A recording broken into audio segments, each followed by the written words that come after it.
I met up with Jay Whitaker, an old friend from law school who had helped me set up the trust. I handed him the final stack of papers I'd spent days perfecting. "Are you absolutely sure about this?" he asked, setting down his coffee. "Dead sure," I said, sliding the notarized documents toward him. "She made her choice. They both did. Now I make mine." Jay nodded slowly. "You always were the guy everyone underestimated." "Good," I said. "Let them keep underestimating me until the floor collapses under them." The house smelled faintly of fresh paint and coffee, a lingering reminder of nights I'd spent patching leaks, painting bedrooms, and building furniture with my own hands, every plank and brushstroke a quiet testament to what I thought was love. The kitchen gleamed after I spent bonus checks upgrading it for Melanie, the space we were supposed to share, the centerpiece of our life together. But now it felt like a museum of my own naivety. I sat at the kitchen counter, laptop open, staring at the numbers she thought she controlled, and realized she didn't know the full story. While she believed she'd wiped our joint savings clean, I had quietly built protections years ago, diverting 30% of income into an LLC under my name, creating a financial fortress beneath the radar. Every cent of the real assets was sealed under a trust with dual authentication and biometric verification, untouchable by her or anyone else.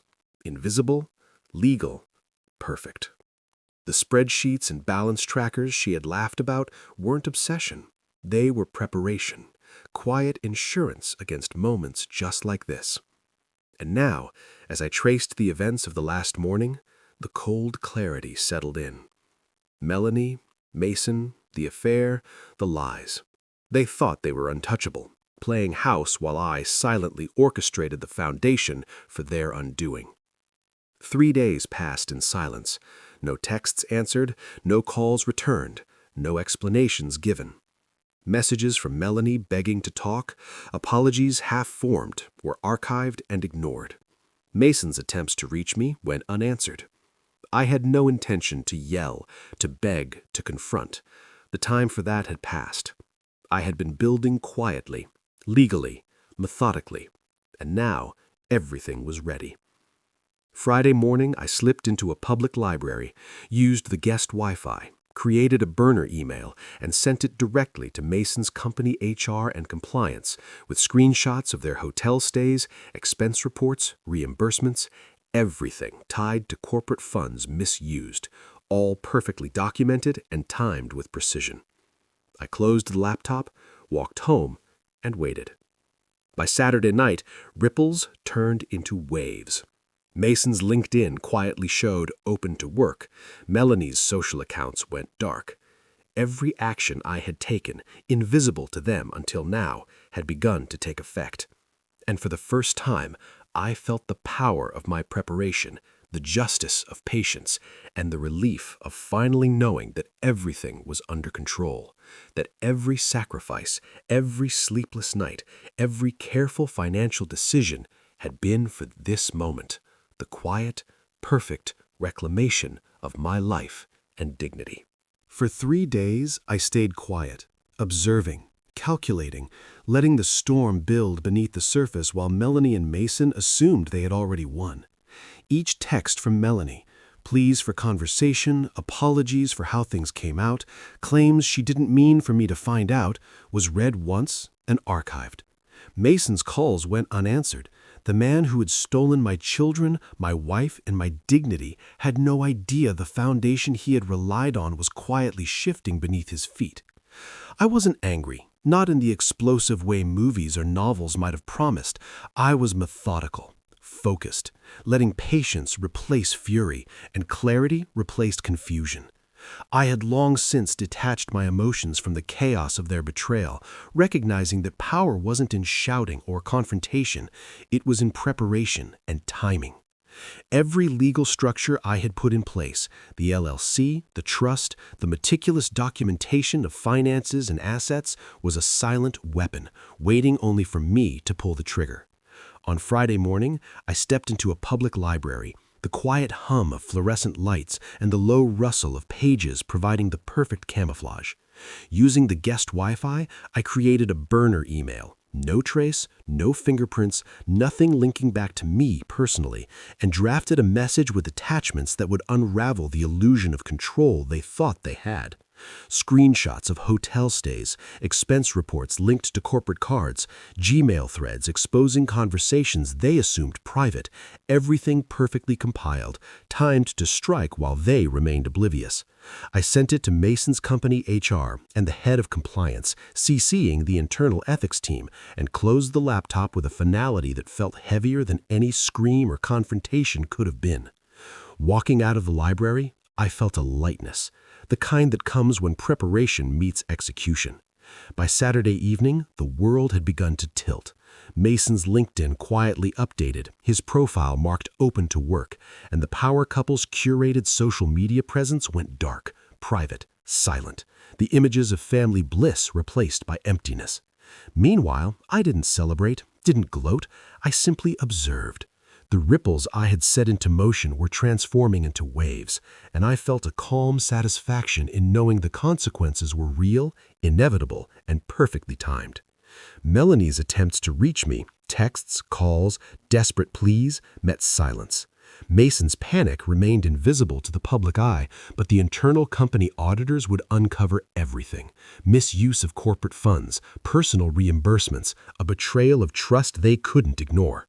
I waited, letting the system, the law, and my preparation do what I had patiently orchestrated. The patience, the quiet strategy, the detachment from emotion, it all converged in those days, proving to me that justice didn't need to be loud or immediate. It only needed to be precise, calculated, and unassailable. And as I sat back that Saturday evening, watching the slow unraveling of their control, I realized something profound. For years, I had sacrificed, built, and endured, and now, for the first time, I had the upper hand, not through aggression, but through the quiet certainty of strategy, proof that the calmest minds often wield the sharpest power. By Saturday night, the effects of my careful planning began to manifest. Subtle at first, almost imperceptible if you weren't paying attention, but devastating in their precision. Melanie's social media, once a curated gallery of our life and her self-image, went dark, private, silent, leaving a void that whispered louder than any confrontation could. Mason, oblivious to the full scope of what I had set in motion, found himself under scrutiny he had never anticipated. Internal auditors meticulously combing through his emails, expense reports, and hotel bookings, revealing not just a hidden affair, but a pattern of misuse of company resources. Each misstep perfectly documented, time-stamped, undeniable. Melanie's frantic texts flooded in, desperate, pleading, each one more revealing of her dependence on the life I had quietly secured. Her realization dawning that the security she had taken for granted was no longer hers to command. I did not respond. Silence became my ally, the weapon that amplified the consequences without my uttering a single word. Meanwhile, I began organizing my next steps with the same meticulous care that had guided me through years of silent sacrifice. Reviewing trust documents, ensuring the LLC and business accounts remained untouchable, confirming every financial line was protected, and knowing that once the initial shock passed, the ripple effect would continue through their lives, slow and inevitable, like a tide washing away the illusion of control they thought they had. My children, Gracie and Ben, remained my anchor, and even as the storm around their mother and Mason unfolded, I focused on stability, preparing routines and safe spaces, mental and emotional fortresses that they could rely on while the chaos outside revealed its true shape. Calls from friends and distant family trickled in, offering advice, expressing surprise, and in some cases inadvertently feeding the narrative I had carefully constructed. They assumed panic, desperation, chaos. What they did not see was the calm, almost meditative precision of every action I had taken. By Sunday morning, the weight of reality began to break the illusion completely. Mason's corporate privileges revoked, his reputation hanging by threads. Melanie unable to access accounts she thought she controlled. The house, the assets, and even minor conveniences like credit cards and streaming services now legally and technically out of her reach. The panic, the frantic attempts to regain control, the scrambling that followed, all orchestrated by my prior planning, my careful separation of finances, my deliberate restraint, demonstrated the power of preparation and quiet patience. I watched, not with glee, but with the steady assurance that the consequences were fair, inevitable, and precise, unfolding exactly as intended. And in that moment, I realized something profound.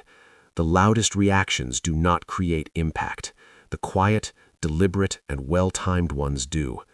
I had built, I had endured, I had sacrificed, and now, the world they had assumed they controlled was tilting beneath their feet, not because of anger, but because of calculated action, and the unshakable certainty of a man who knew his value, his boundaries, and the timing necessary to enforce them.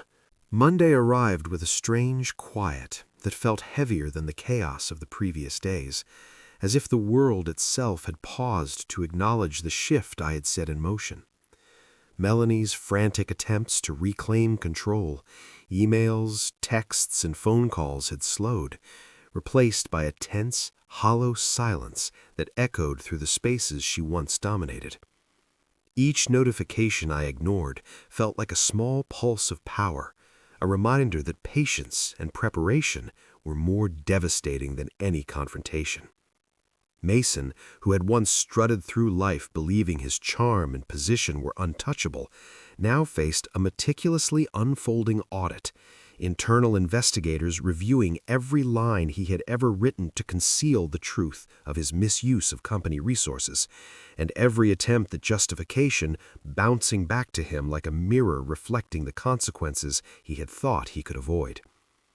I moved deliberately, continuing to secure my finances, reinforcing the LLC, double-checking every account, and ensuring that the assets, both liquid and tangible, were insulated from any potential interference. I spent time with Gracie and Ben, rebuilding routines that had been disrupted, creating layers of emotional stability that they could rely on while the storm outside revealed itself in full color. I cooked, I cleaned, I organized, all under a veil of calm that contrasted sharply with the panic I knew was spreading through the lives of those who had underestimated me. When mutual friends reached out, some trying to mediate, others simply commenting on the perceived chaos, I responded only with measured neutrality, offering nothing that could be twisted or used against me. By midweek, the repercussions became undeniable. Melanie realized the house, the accounts, and the privileges she had assumed were hers were in fact inaccessible, her movements and options constrained legally, technically, and emotionally, leaving her scrambling to recover what she had taken for granted. Mason's professional reputation began to crack under scrutiny as the audit revealed discrepancies, ethical violations, and clear patterns of misconduct that could no longer be brushed aside, exposing him to corporate censure and potential civil liabilities. Through it all, I remained steady, observing rather than reacting, aware that the full impact of my actions was unfolding precisely as planned, and that the silence I maintained was far more potent than any confrontation. By Thursday, the desperation was visible in their communication. Hesitant texts, frantic voicemails, and confused calls. Every attempt to regain footing met with calm refusal or complete non-engagement on my part. And as the week progressed, a deep sense of clarity settled within me. This was not vengeance, not cruelty. It was alignment, a realignment of boundaries, a demonstration that respect, acknowledgement, and honesty are non-negotiable, and that the consequences of neglecting them manifest quietly but irrevocably. In that quiet, I felt an unfamiliar peace, a detachment not born of bitterness, but of understanding that my preparation, patience, and resolve had created a space where truth and accountability no longer required confrontation. They simply existed, and those who had tried to manipulate, deceive, and minimize me were forced to contend with it in real time. By Friday, The careful web I had spun began to ripple outward in ways that were visible and undeniable. Melanie's frantic attempts to reclaim her perceived power escalated with each failed effort. She tried logging into the accounts, only to find locked screens and denied access, her face growing red with disbelief as the reality of the legal boundaries I had set sank in. Mason's carefully constructed professional persona began to crumble under the weight of the internal audit.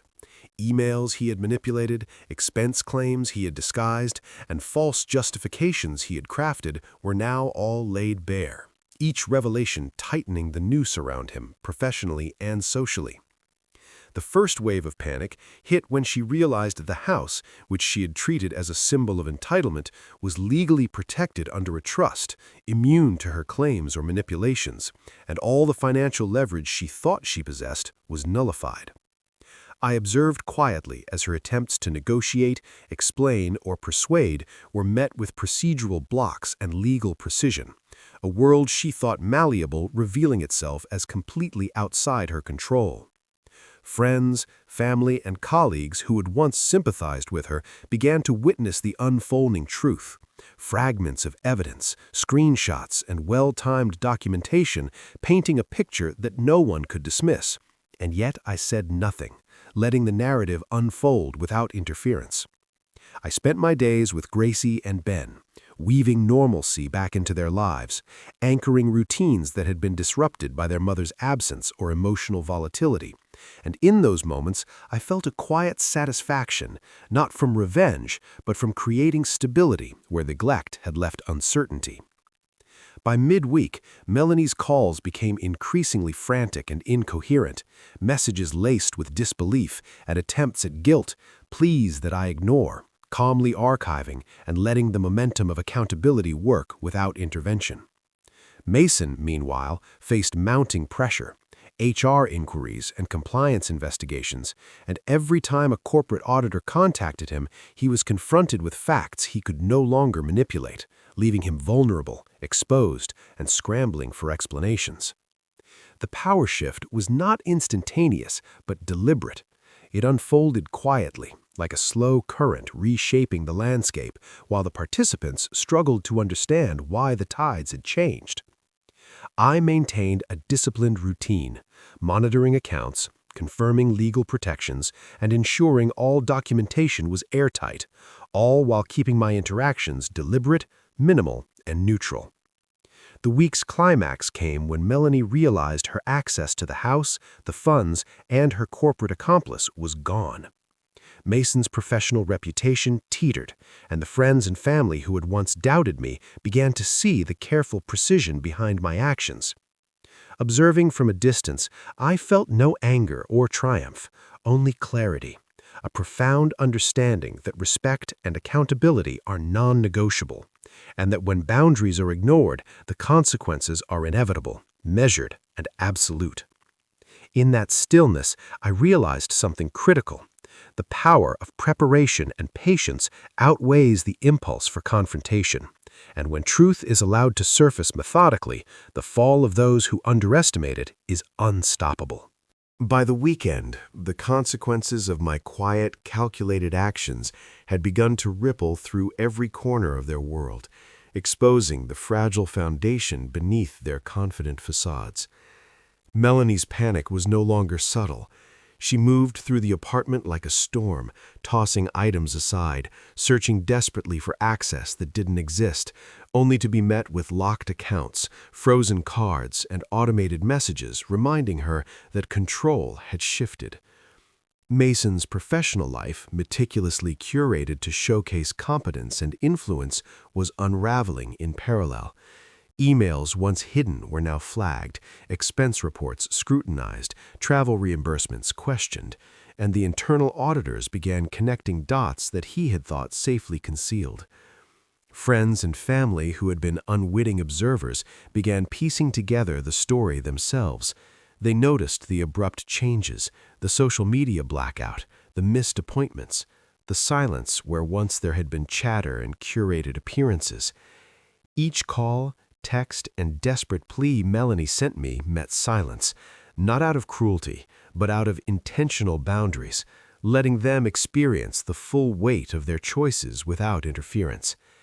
Meanwhile, I focused on the things that mattered most, reclaiming normalcy for Gracie and Ben, creating small moments of routine, laughter, and stability that had been absent for far too long, proving that consistency and care are far more powerful than manipulation or entitlement. My actions were deliberate, measured, and entirely legal, but they carried a force that no amount of excuses, apologies, or gaslighting could counteract. Mason, realizing the depth of exposure, attempted to maneuver behind closed doors, but every strategy he deployed was met with procedural precision, emails and records surfacing at the right moment to dismantle his narrative piece by piece. Observing from a distance, I felt a strange sense of detachment. There was no glee, no need for vengeance beyond the framework I had set. It was a matter of principle, a demonstration that deceit, entitlement, and betrayal have consequences when confronted with patience, preparation, and unyielding discipline. By Sunday, the first cracks in Melanie's composure had become chasms. Her messages shifted from confusion to panic. Her social media posts went dark, and the people who had once cheered her on now whispered in disbelief, realizing that the world she had controlled with charm and manipulation was slipping beyond her grasp. Every call to Mason, every demand for access or explanation fell into voids of administrative and legal barriers, leaving them to confront not only the immediate losses, but also the reputational and emotional fallout of underestimating the person they had tried to deceive. And in that silence, I felt the quiet satisfaction that comes from knowing that preparation, patience, and unwavering adherence to principle can outmatch impulse, anger, or intimidation. The landscape had shifted, the rules were clear, and for the first time in months, I experienced a sense of freedom not defined by reaction or retaliation, but by control reclaimed, boundaries enforced, and justice served in the quiet, methodical way that only meticulous planning can achieve.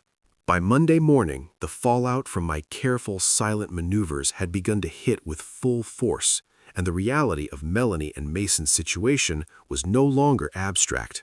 It was painfully tangible. Melanie arrived at the bank flustered and frantic, only to be met with calm, procedural denial.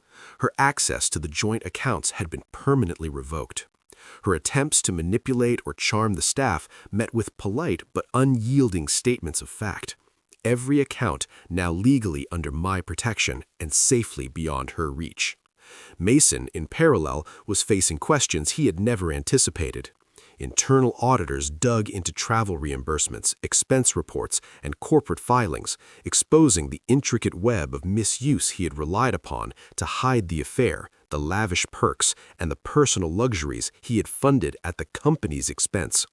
Their social facades cracked under the pressure.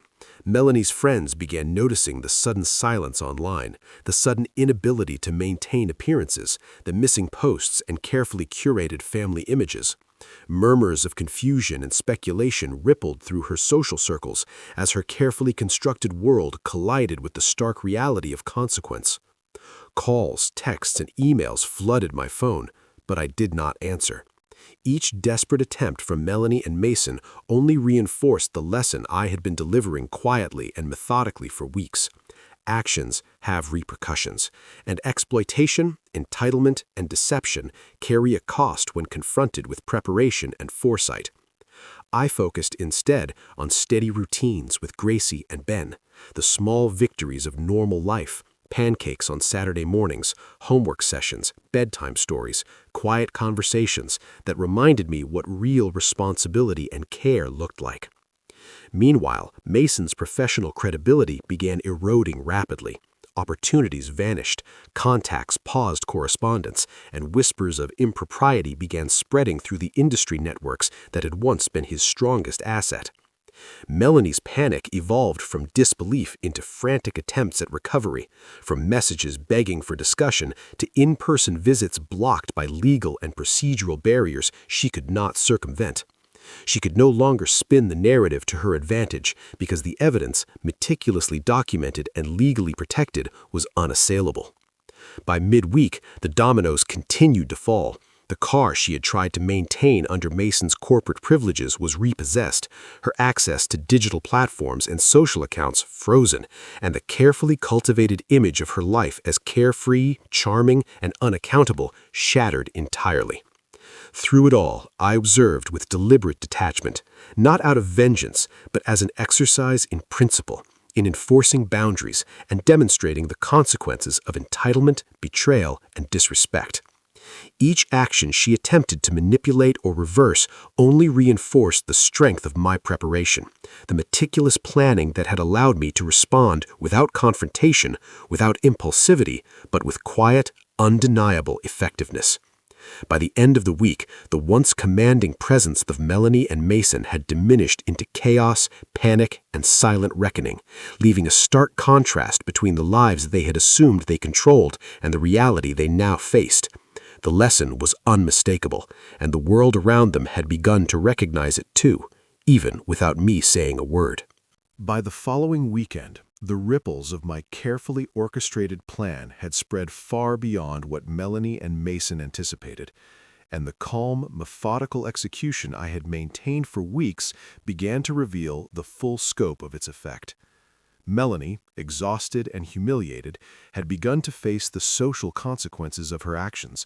Friends who had once laughed at her jokes about my supposed absence now observed the stark contrast between her curated online persona and the unraveling reality, questioning the integrity of the woman they thought they knew.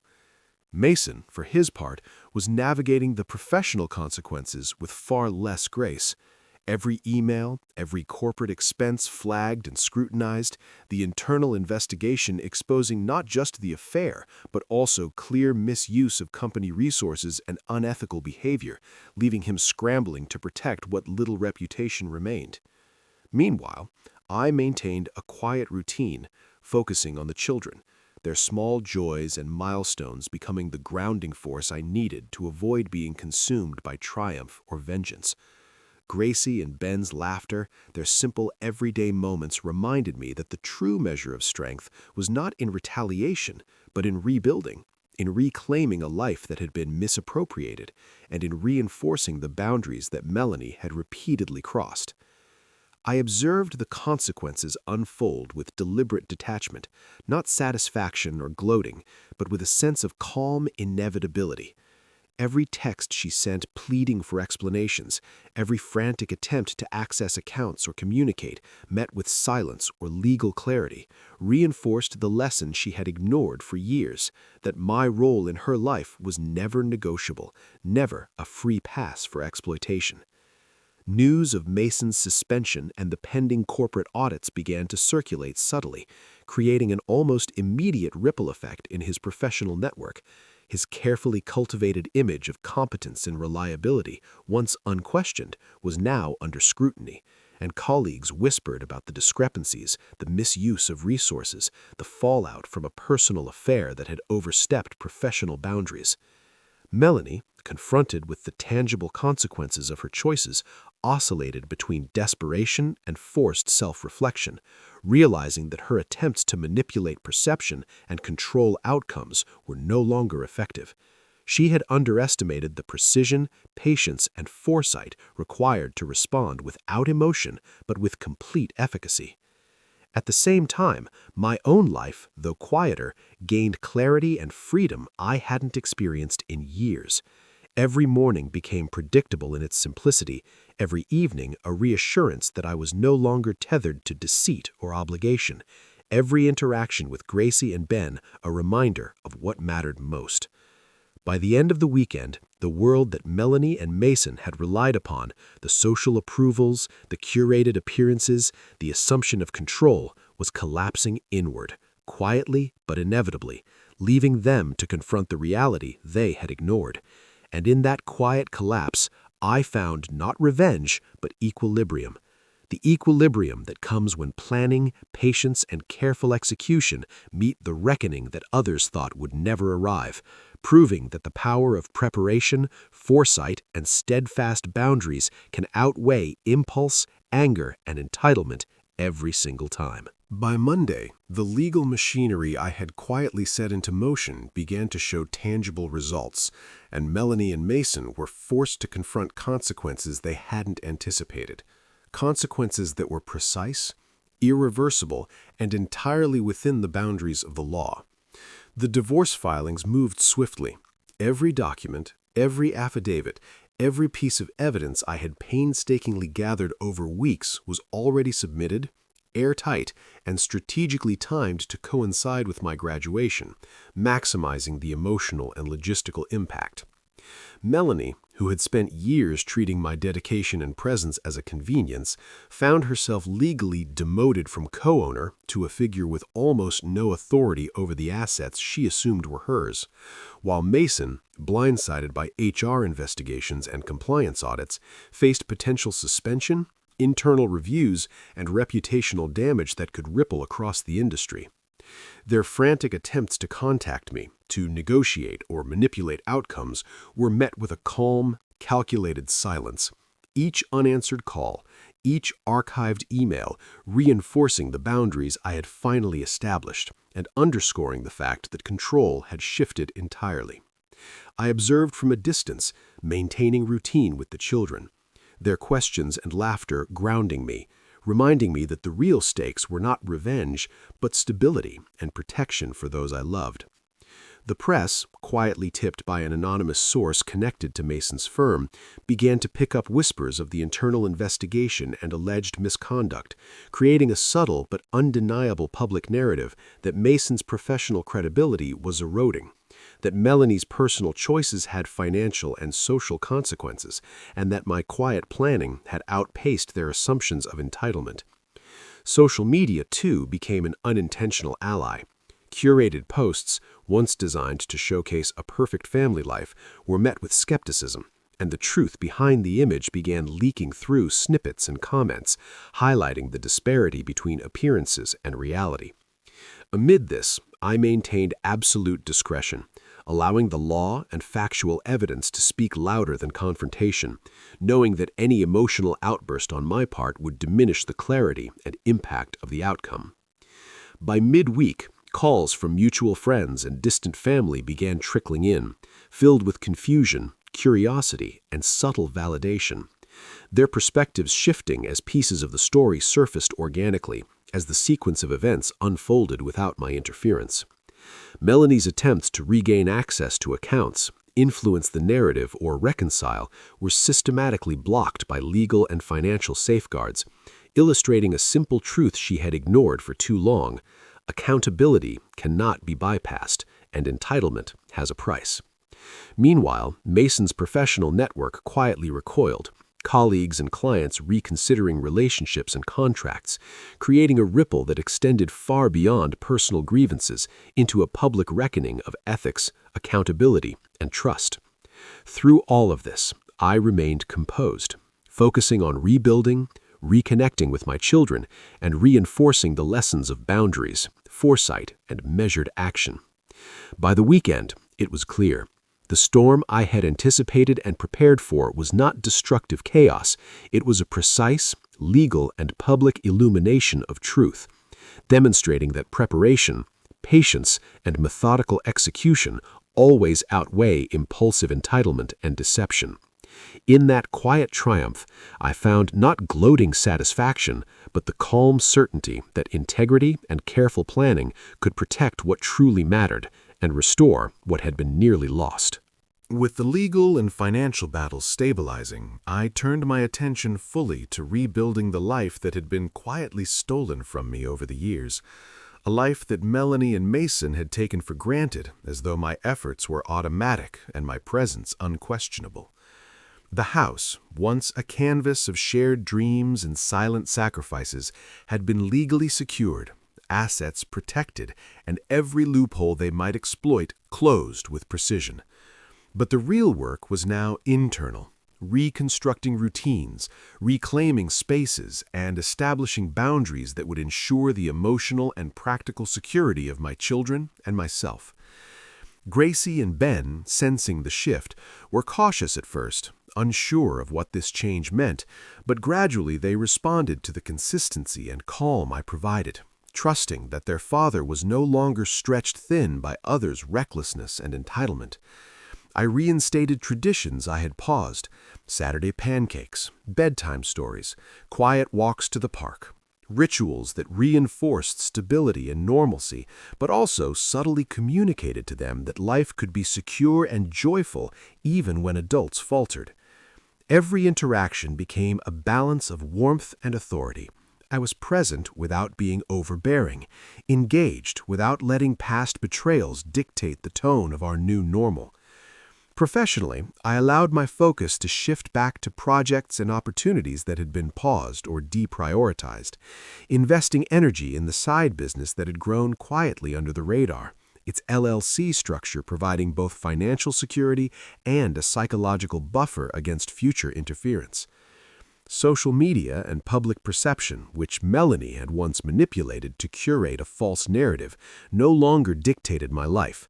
I limited exposure, sharing only the smallest windows into our routines, preserving privacy while still letting the truth of our lives, integrity, resilience, and presence speak louder than any dramatized post. Mentally, I practiced deliberate reflection, acknowledging the bitterness and betrayal without letting it define my choices, turning anger into strategy, grief into growth, and disappointment into a clear blueprint for future interactions with anyone who might undervalue my contributions. By midweek, the calm consistency in our household began to ripple outward. Friends, distant relatives, and even neighbors noticed the quiet composure, the lack of frantic drama that had previously surrounded Melanie and Mason's antics, and subtly recognized that real power often resides in patience, planning, and steadfastness rather than overt confrontation. I found moments to pause and observe, not with satisfaction in their discomfort, but with gratitude for my own restored clarity and autonomy. Even Melanie's occasional attempts to reach out were met with measured responses, emphasizing that communication must be grounded in respect, accountability, and sincerity, not entitlement or panic.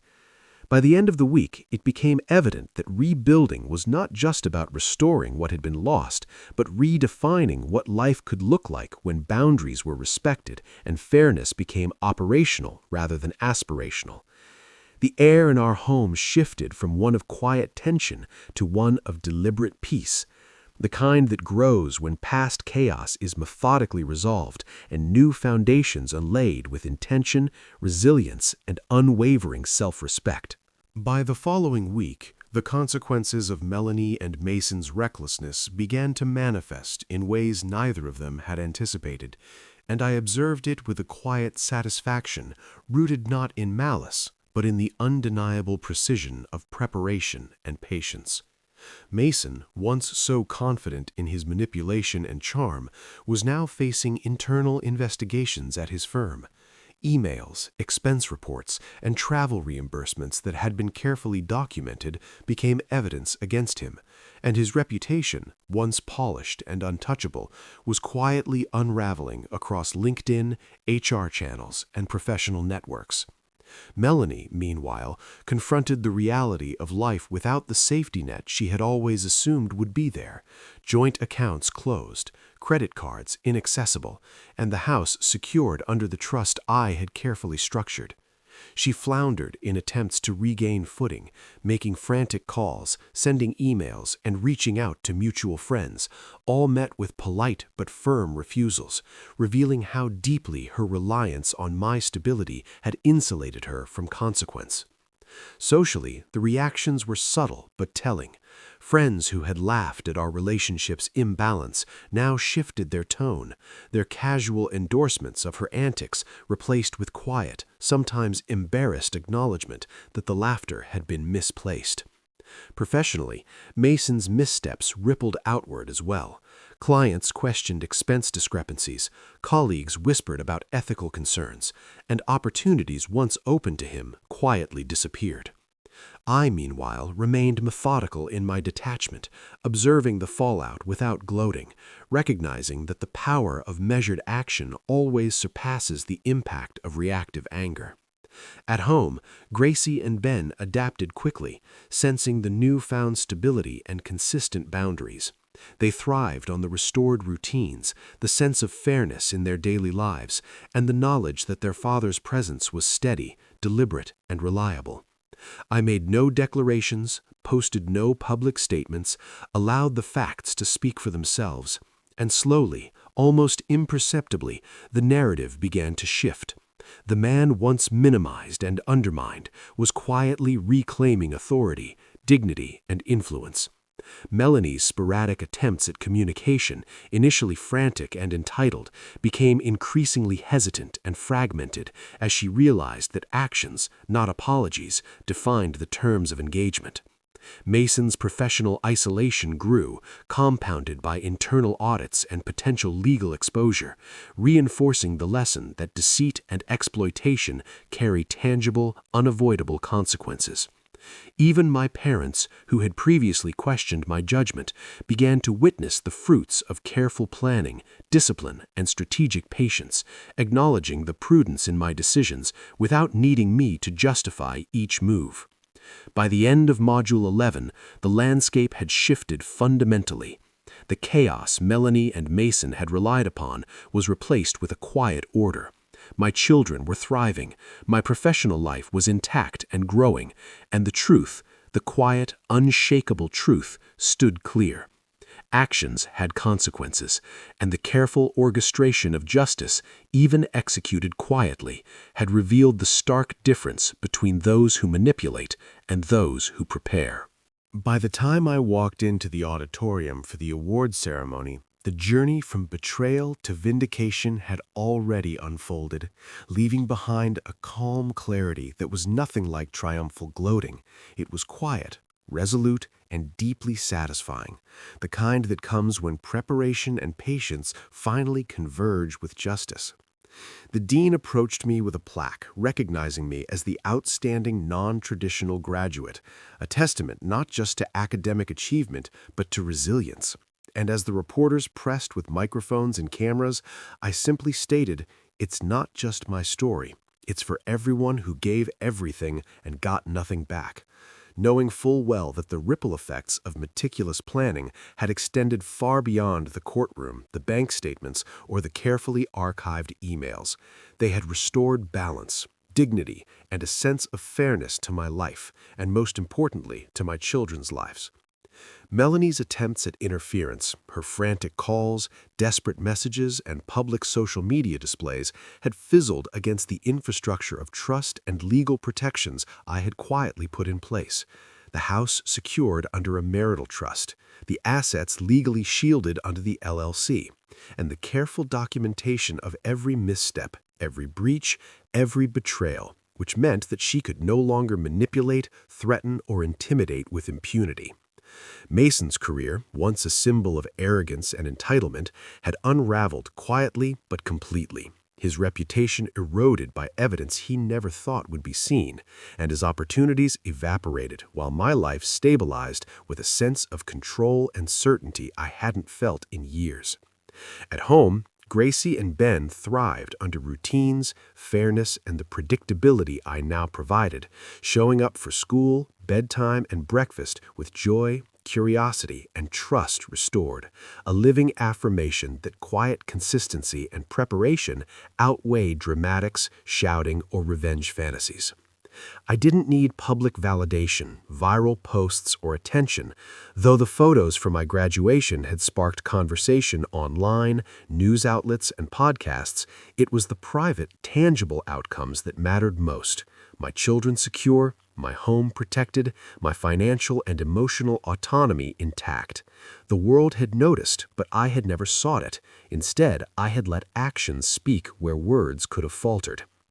Melanie eventually understood, in her own fragmented way, that quiet does not mean weak. It means calculated, patient, unshakable, and that those who underestimate the quiet often find themselves powerless against it. 6 months later, life had normalized. The house was mine, the children were safe, Mason's career limped forward under scrutiny, and Melanie's attempts at reconciliation were met with measured boundaries. Not anger, not negotiation, just the calm reality of consequences fully realized. Sitting on my balcony, watching the city lights flicker, and listening to Gracie's laughter from the kitchen and Ben's footsteps padding across the floor, I understood that the cleanest victory is often invisible to others. It's in peace regained, dignity restored, and the knowledge that fairness does not need to be loud to be absolute. The quiet truth was that once I ceased participating in roles I had never agreed to play, husband, financial buffer, protector of lies, I reclaimed my life, my agency, and my family, proving that true strength is patient, precise, and silent until the perfect moment to strike and protect is realized. And in that silence, the final lesson revealed itself. Power is not in the confrontation, but in the preparation, in the foresight, in the unshakable conviction to act when the time is right and the world responds exactly as it must.